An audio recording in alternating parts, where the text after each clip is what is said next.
The best job in the Galactic Federation, thank you for asking, is Santa Claus. That dude got the sweetest gig.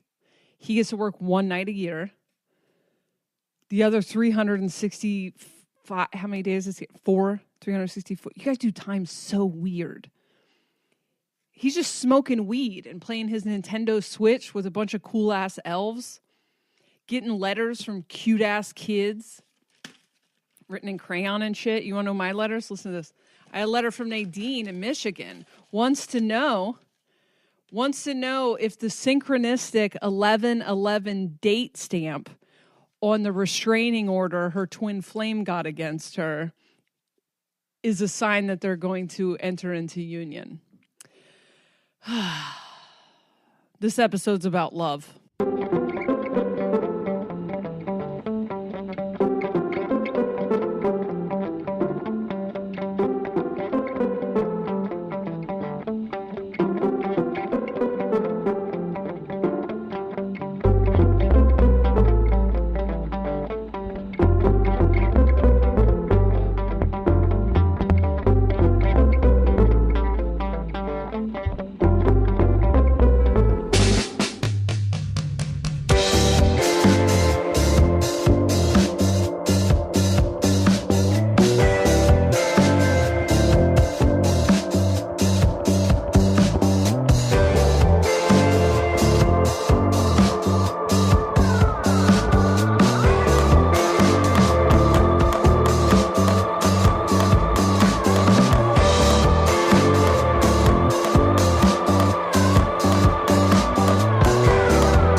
Nadine, it does not mean that you guys are going to end up in union. You are going to end up in union with the justice system. Leave this poor person alone. Anyway, blah, blah, blah. My name is Jessa. I am an 8th-dimensional galactic ambassador to the 3rd dimension. I am using a comedian's avatar to communicate these things to you. It's obviously a joke. The twin flame ascension template, huge mistake, huge mistake. Please know we regret it. We regret doing it. Twin flame is a person who is carrying a spark of you. Picture it like your higher self playing multiple avatars. The twin flame is one of your higher self's other avatars. Were they born and will die? One of your other avatars? Who cares? It's a very complicated system, too much to explain right now. But the thing that you fall in love with in the twin flame connection, and yes, that connection is real, and no, nobody understands it unless they've been through it. The thing you are in love with is yourself.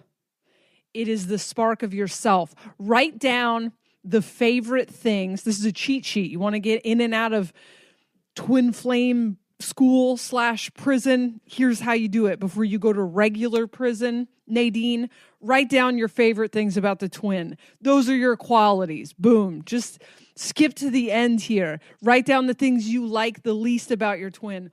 Also your qualities. The sex, oh my God, the sex, I'm never going to feel that way again. No, you're not, because a piece of you is in that person for as long as you're in this process, maybe forever. Who cares? Imagine you could get into a different avatar and fuck yourself. Of course, it was amazing. Of course it is. Who could possibly fuck you better than yourself? We have a deep soul connection. Yeah, you also have a deep soul connection with everyone who's ever fucked you over. The soul connection does not justify circling this trauma bond until you end up on probation. I didn't want to get to the twin flame till the end, but I guess I should start here. Listen, be very suspicious of anybody who's making money off of telling you you're going to end up in union. The sensation that you're going to end up together is because it's you. You are going to end up together. If this process with this person is tumultuous and constant transformation, good. If you've died 1,000 times in their arms or looking at their pictures on Instagram, that's the purpose of it. So that you don't have to go live through 40 more lives to figure your shit out. It's an accelerator. It's a catalyzer. It is not going to be your long-term partner, most likely. I know you all know someone who knows someone. You know you can give up on something and move on with your life, and if it's supposed to come back to you, it will come back to you. I'm not throwing shade at the people who make money. I am throwing shade. I don't know why I tried to pretend I wasn't. Listen, but there's a couple of things happening. Could be a good person. They're just projecting their own twin flame union onto you. That's why most people get into the twin flame thing. Other people, straight up cult leaders. Straight up fucking cult leaders making bank off of your vulnerability. If you've never had a twin flame union, you're welcome. You're welcome that we didn't sign you up for that nightmare. Don't be out looking for your twin flame. You don't want that shit. Anywho, that was going to be the last thing we talked about. God, we're going to talk about love. This is one of the weirdest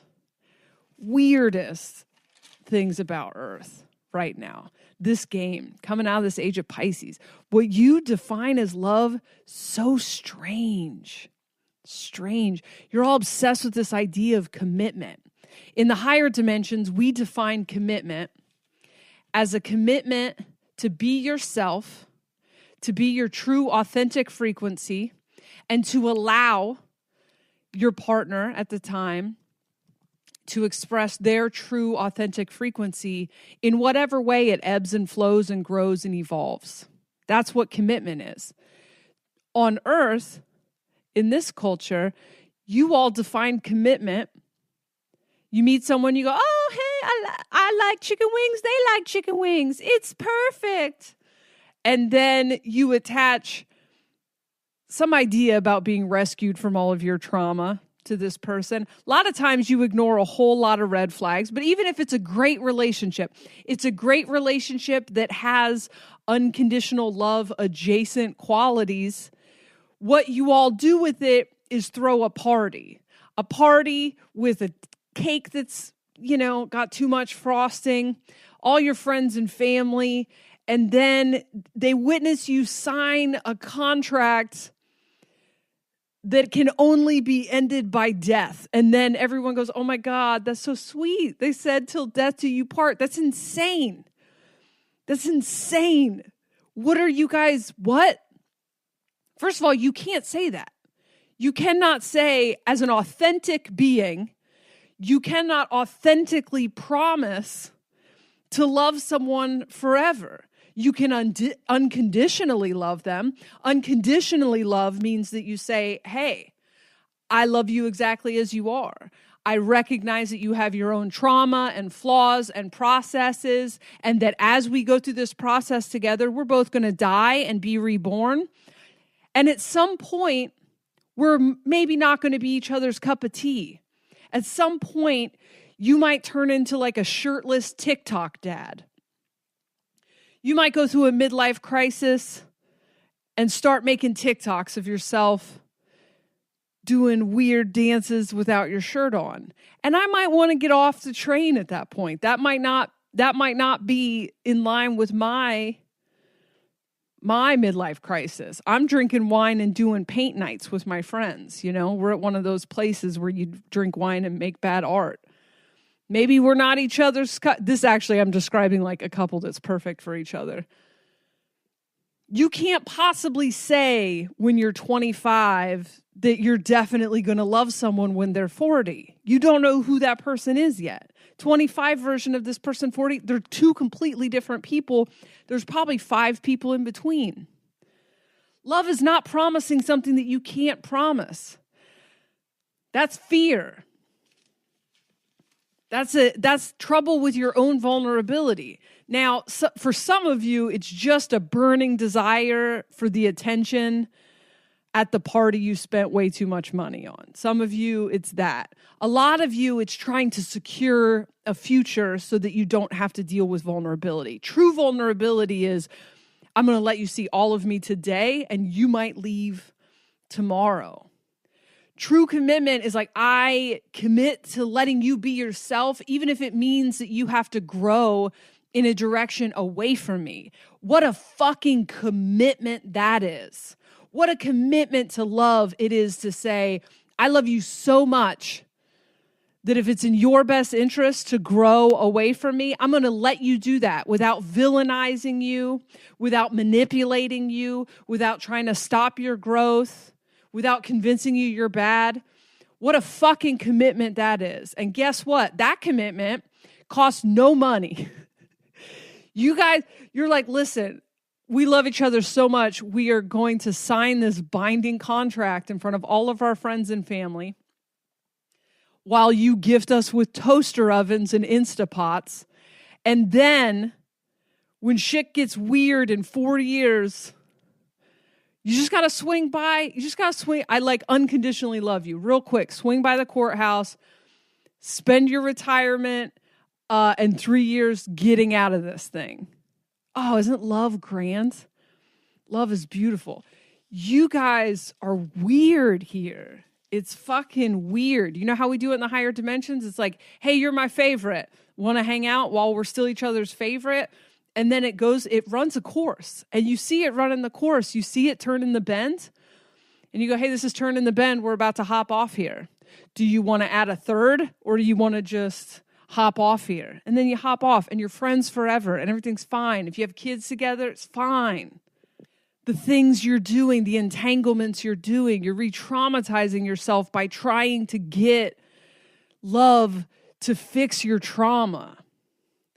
A bunch of you, that's the married people. And listen, a lot of you are good at unconditional love. You're just naturally, your parents somehow figured out how to love you correctly or something. You're just wired different. It's easy for you. Some of this isn't going to be for you. Okay, you get to pat yourself on the back during this episode. Most of you, this is for you. Most of you going through the awakening right now. There's a huge wave of codependency clearing happening right now. So this is why we're talking about this. Codependency is defined as the old love paradigm. Okay, the old love paradigm. Fuck rom-coms. Man, did rom-coms convince y'all of some bullshit. This is not how love works. If the dude ditched you when you got too close once, he's probably going to ditch you again. And by dude, I mean anyone. Okay? So people don't change who they are. Rom-coms got you all to like believe that someone else's capacity for intimacy is somehow connected to your worth. You can't just be worthy enough that's someone else's shit for them to figure out. And maybe they just are not that into you, which is also fine and has nothing to do with your worth. It probably, the person you want so bad that doesn't want you back has a lot more to do with the fact that you don't want love. You don't want intimacy. You're all of you, except for the few happy people that are probably not listening to this podcast, terrified of intimacy. Humans in general terrified of intimacy. The reason that you're trying to get 1,000-year commitment out of anyone you give your heart to is because you're afraid of intimacy. You're trying to feel secure in something that is supposed to break you open. We refer to some people with insecure attachment as avoidance. Go read the book Attached. Do yourself a favor. Here's the blueprint to how people work. Some of them are avoidance. We give avoidance so much shit. Avoidants tend to desire intimacy, so they seek it, and then as soon as they get it, someone being too close to them freaks them out, so they recoil. Their behavior changes, so they say one thing at the beginning, and then they become something else. We love to shit on them. Those pieces of shit and their piece of shit trauma from being a toddler, realizing that their parents aren't going to come get them out of the crib. So they decide that it's just them forever. So when people get close to them, they get proximity. The avoidants recoil. They run. They create distance. Those assholes and their trauma. On the other side of the coin, the exact same coin, by the way, anxious, preoccupied. These are the clingers. The clingers, those fucking assholes. Those assholes that seem really cool when you first meet them, and then their dumb childhood trauma shows up. Same thing, scared of proximity. Only when someone gets close to them, the only thing that makes them feel better is more closeness. So the distance from the avoidance triggers the anxious, preoccupied into wanting closeness, and then these two people feel like they're victims to each other. But in reality, why are you trying to get... This is what people who are like, I just want love, but I keep getting all these clingy people. Or I just want love, and I keep getting all these avoidant people. Let me ask you this. If you went to a McDonald's and said, here's $5. I would like one Whopper. And the person's like, well, it's a McDonald's. And you go, okay, but I came here for a Whopper. I just want a Whopper. Why can't I have a Whopper? Why do all my friends have Whoppers, but I can't have a Whopper? And the McDonald's person is like, maybe because this is a McDonald's. And it's like, I deserve a Whopper. I deserve a Whopper. I'm Whopperable. I deserve this. It's like, yeah, nobody's saying you don't deserve it, but you're like literally at a McDonald's, ma'am. Like, we have Big Macs. I can give you a Big Mac. And then you have a decision to make. You're like, well, I'm at a restaurant not capable of giving me a Whopper. For some reason, I came to McDonald's to get a Whopper. I like the big onions, but for some reason, I came to the place that does that weird chopped up onion mash thing. Now they've offered me a Big Mac. I can either take the Big Mac because I'm so terrified of having nothing and not being inside of a fast food restaurant. So I take the Big Mac and don't say shit and just quietly think about how the fact that I got a Big Mac instead of a Whopper is actually a lesson. It's a lesson for me about how I'm not worth a Whopper and how that Whopper shit only works for my friends, but I suck. And so this is why I'm getting a Big Mac. I could take it and throw it in the person's face and tell them they're a narcissist. They're selfish for not giving me a Whopper. You're going to get knocked out if you do that, by the way. Don't fuck around at a McDonald's. Or you could go to Burger King where they sell Whoppers. And if you were at the McDonald's and they're like, we only have the Big Mac, you could go, okay, well, that sucks because for some whatever reason, I have convinced myself that I really want a Whopper from a McDonald's. But I believe you when you're showing me what you're capable of. I believe you.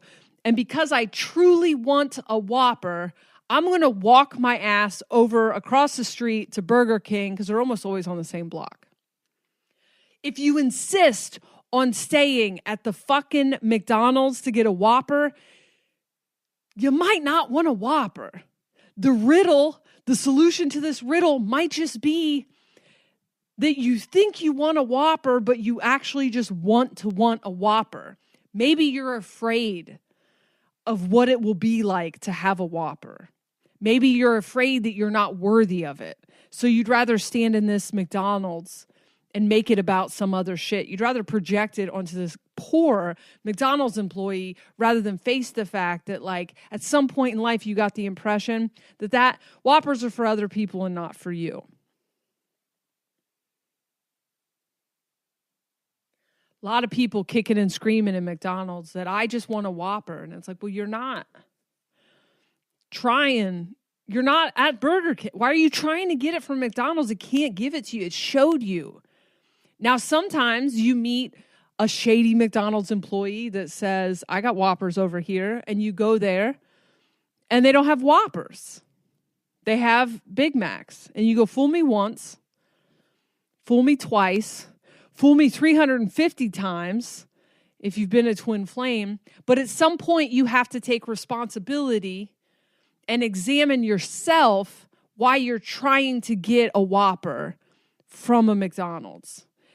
This is not victim blame. This is like an opportunity here for you to solve this riddle. You're all fucking terrified of intimacy. And part of the reason that you're terrified of intimacy is because you don't know the difference between guilt and love here. Everyone does. A lot of people do this. You ever made a passive-aggressive comment to a friend or family member or partner to make them feel bad about not being there for you, not answering your texts?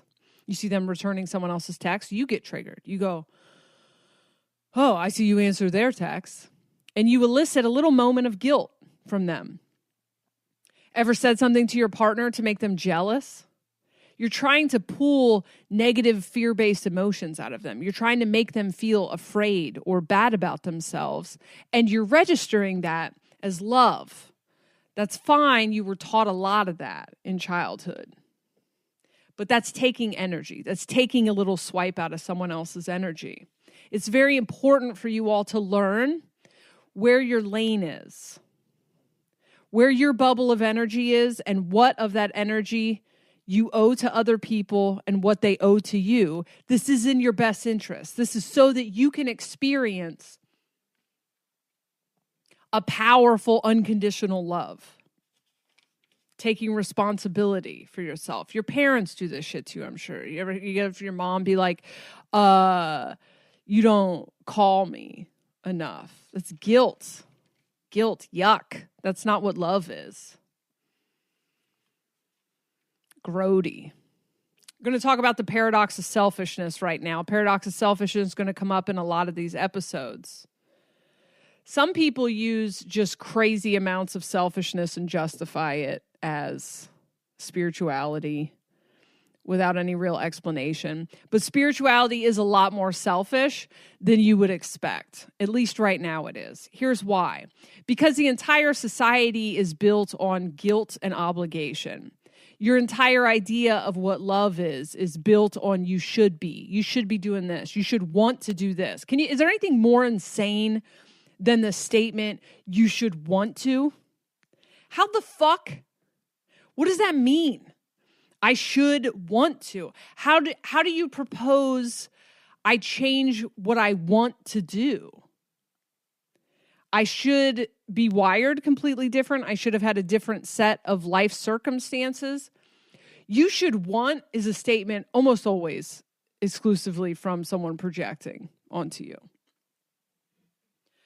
So what we do is we all are living some version of obligation to what other people want us to do while also making them feel obligated to do stuff for us. You all have to get out of this. You have to get out of this. We are trying to move you idiots into an unconditional co-creation game where everyone consciously brings their attention to the table and consciously uses their power to consciously create something that works for everybody. You cannot do this from a place of constant judgment of yourself and what other people want. How idiotic. Focus what you want. Do whatever the fuck it is that you want. Learn how to express that with your words. Use your throat chakra. Speak up for yourself. Set boundaries and stay in your lane. Figure out where your lane is and plant yourself in it. Get out of everyone else's energy. Stop taking swipes and chunks out of people you care about. You should want to shut the fuck up. Honestly, you should want. That's your own wounding. If you want to accuse someone of not wanting to hang out with you or what, you should want to hang out with me. That's your shit. That's your shit. That's not anybody else's shit. Have some goddamn compassion for each other also. Is that we all walk around with our own wounding and our own programming and want everyone to make space for that. But then we want to point the finger when we get triggered at other people. My avatar has crippling social anxiety and can't handle more than small bursts around people. On some days, no bursts. And around family or friends for long stretches of time, my avatar just starts looking at her phone. She's not even looking at anything. She's just like staring at the screen, because looking at your phone is an acceptable way to check out. If this society was higher dimensional, my avatar would be able to say, I'm overwhelmed by all of this communication and I have to go take a walk by myself. But here in this society, everyone then would attach their own trauma to that and go, oh, this avatar doesn't like me. I'm bad. I'm unwanted. So my avatar looks at her phone, and then someone else says some critical remark about her looking at her phone. We all do this. We all criticize people for what we perceive to be them not caring about us. That's our programming. Stop guilting each other. God damn. Boundaries. Set some goddamn boundaries. Be honest about your boundaries. Remember, boundaries are what you are willing to do and not do. They are not, boundaries are not saying you need to do this. You're not telling someone else what to do. Unconditional love, when you complete it, kind of boring. Some of you are addicted to the brain chemical dump of the back and forth. Oh man, I'm at McDonald's. This fucking dude won't give me a Whopper. When I ask for a Whopper, I ask to speak to the manager. They still offer me the onion smash Big Mac. Lots of people addicted to the drama. You're addicted to the back and forth. A lot of people who are afraid of intimacy, more comfortable in the breakup makeup cycle because no intimacy there. You don't have to worry about it. You can have small bursts of intimacy knowing the safety of this house burning to the fucking ground. Go into the McDonald's, won't give you the Whopper, freak out, protest, throw a table, leave, come back the next day in a fantasy that somehow you're going to manage to get a Whopper at McDonald's. Most of you aren't even having relationships with real people. You're having relationships with fantasy versions of the people before you. A lot of sessions. By the way, I love doing anything about love. My favorite sessions. A lot of times people apologize for them being too 3D. They're my favorite sessions because I get to just yell this whole time. A lot of people like, if my partner would just, then I would be blah, blah, blah. Nope. You want to know whether or not you want to be in this relationship. If this person that you are currently with is the current version of themselves forever, do you want to be in this relationship? Now, they're not going to be that current version forever, but people will spend a decade beating their head against the wall of wanting this partner to be in the beginning. Yeah, if I made you draw me a map of in the beginning, this is 2 months. 2 months of this decade-long relationship, it was good. I want to get back to that. Well, that was fantasy. It's the honeymoon phase. What do you got now? Is that your fantasy about the other person, who probably also has a fantasy about you, is not their responsibility to live up to your fantasy version. Is this version good enough? Then, if not, then fucking move the fuck on. It's also like sounds pro-selfishness. And the thing is, you're not having fun. Those of you trapped in all these cycles of fantasy bonds and trauma bonds, you're not having a good time. And you're taking it to mean something about what you deserve or what the universe can give you and how come other people have this. And it's like, no, you're just trying to figure something out. You're in a different maze than you think you're in. If you wanted a life partner, would you be trying to get that from this person? If you honestly wanted that, would you be trying to get it from the people you're trying to get it from? The fact that you have a list of things that if they changed, it would be good for you, like that's your problem. If they have that about you, that's their problem. Unconditional love partnerships, interdependent partnerships, kind of boring because you're responsible for all your own shit. You're responsible for speaking up when you need space. You're responsible for acknowledging your feelings and whether or not those feelings are connected to past pain. A lot of this is just the desire to control the environment. We want to control another person because we're afraid of intimacy. We want to tell them what to do and how to do it and where to be. We want to tell them what their love language should be. It's their language. Their love language is whatever their language is. You can let them know what yours is, and they can pick that up off the table and use it if they want to. Things affect relationships too. Understand that if you criticize, you can criticize someone with a high sex drive for not having enough sex with you, and it'll lower their sex drive. Things get inside of people's heads. Why do you want to make the people you love feel bad? It drives a wedge. You're like, why are you being distant? Well, it was because I was sad that my dad started doing shirtless TikToks. But now you've made me feel like I'm deficient because I've done it. And now there's a weird wedge between us. There are things you should normalize here on earth that would make things go much smoother for you. Not everyone has space for stuff, especially going into this next year. People are working through their own shit. They don't have space for your shit a lot. That doesn't mean they don't love you. That doesn't mean you're not worthy. Doesn't mean they're bad. They're just on their own shit. You can say, hey, I liked it when we hung out.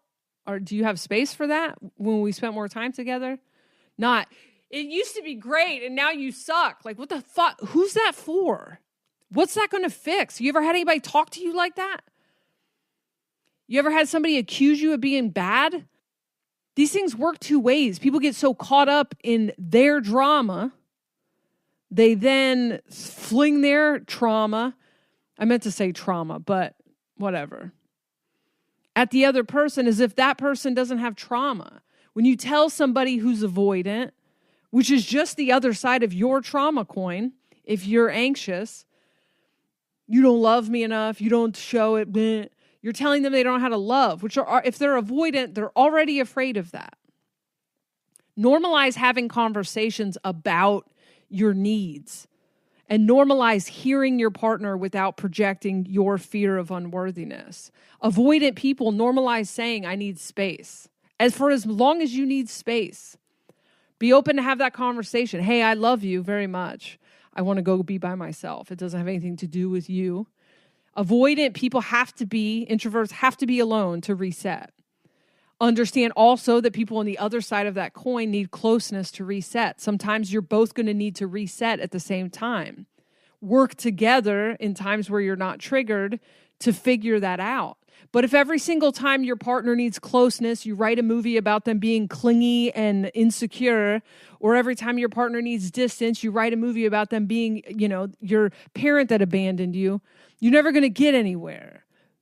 Divorce court. I hope you didn't get married. Y'all convince yourself of a bunch of stuff that isn't true. You give things because you want to give them, and then you use them as an indictment against the other person that they didn't do the same. You gave it because you wanted to give it. My avatar loves to avoid her own problems by working on other people's problems, just because she just does that. It's not really a sacrifice when my avatar does it, because that's how she avoids her own shit. So for my avatar to be like, I always help you with your shit and you don't help me with yours, isn't really fair. But also, why are we doing this? Why is there an indictment against someone you love? Why are we trying to make people we love feel deficient?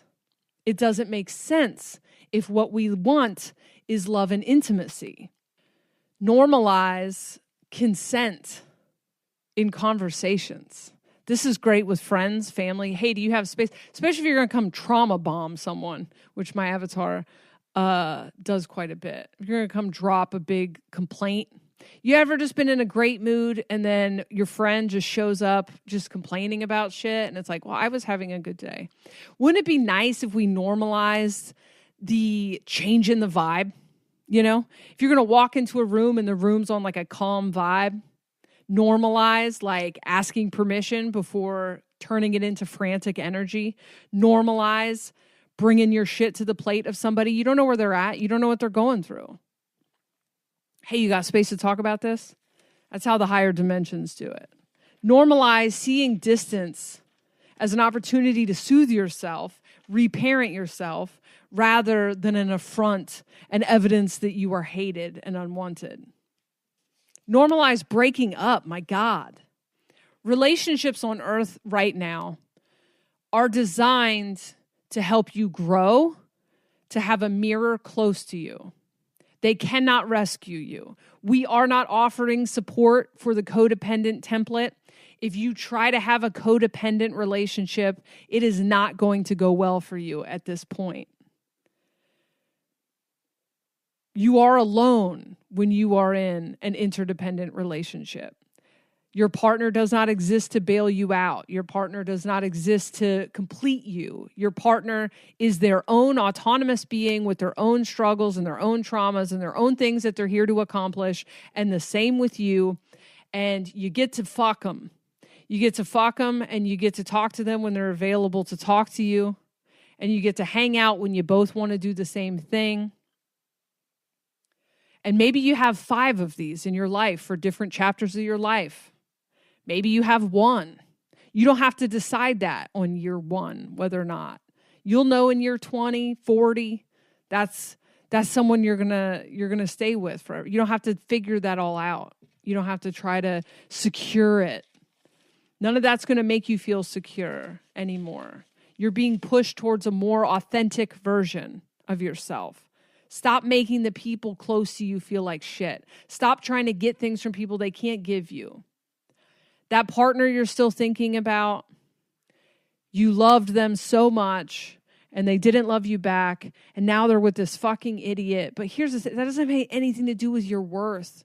And the thing that you're cycling is a belief, a fear that it does have to do with your worth. But we were perfect together. Maybe perfect for you. Chemistry is a bitch. Connection is a bitch. A lot of times you feel connection to people because you've shared 20 lives with them. If it was a twin flame, that relationship is endlessly transformative, which means you die and are born again over and over and over again. And you might think that's fun, but the other person might just want a normal, lame-ass life. Nothing has to exist forever so that you can prove to yourself that you are wanted or good. For more information on this bullshit, Soberish Podcast, Interdependence Bill of Rights, How Do We Interdependence, Out of Boundaries talks about attachment systems, anything that says interdependence in the title. More information. There is an option to get a codependency hacking on the website whenever I have them open, jessareed.com.